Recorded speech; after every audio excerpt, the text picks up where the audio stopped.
Thanks, David. Welcome to Everyone's a Critic. I'm Amos Chen, and today I'll be giving you the look at what I think is the best show that just finished its first season.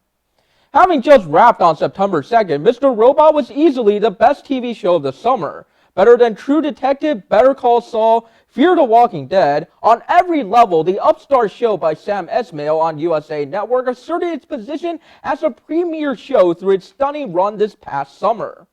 Although drawing upon the legacy of past cyberpunk works such as Ghost in the Shell and The Matrix, the show's premise of a secret society of hackers conspiring against an evil corporate conglomerate feels extremely relevant, especially in the wake of the high-profile Sony and Ashley Madison hacks.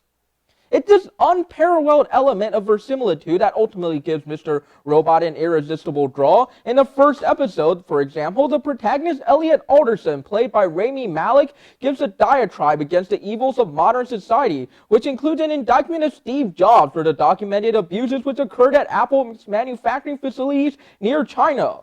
All our heroes are counterfeit, Elliot snarls as images of Lance Armstrong and Bill Cosby flash by on the screen.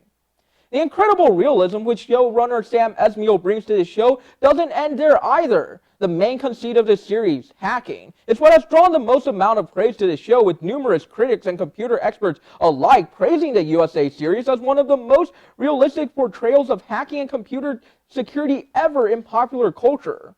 Although the large overarching storyline centered around the struggles of a secret hacker society led by the titular Mr. Robot, a retired computer technician turned anarchist stunningly portrayed by Christian Slater, grabs the most attention for the show, it is the show's second main plotline, focused on the mental state of the protagonist Elliot Alderson, which pushes the show over the line from a good television series to a great one.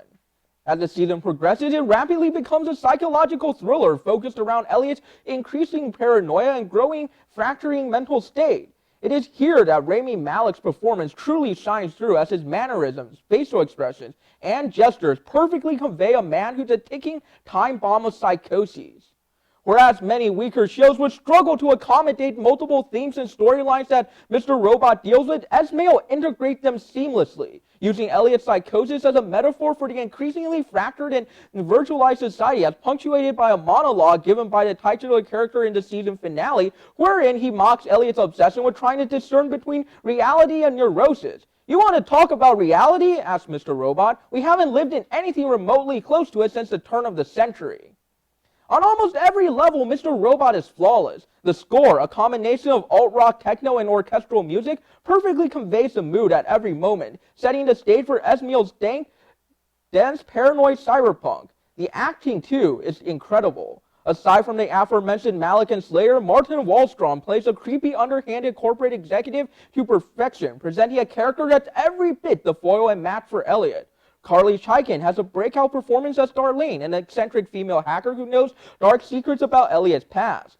Veteran actor Michael Christopher steals the show in the limited minutes he has in his tour de force performance as a sociopathic CEO, the very embodiment of the top 1% of the top 1%, which Elliot and Mr. Robot dedicate their lives to fighting against.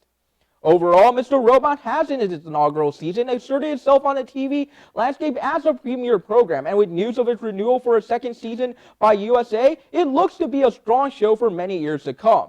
Make sure to check it out next season. Now let's go back to David to tell us what we have coming up next.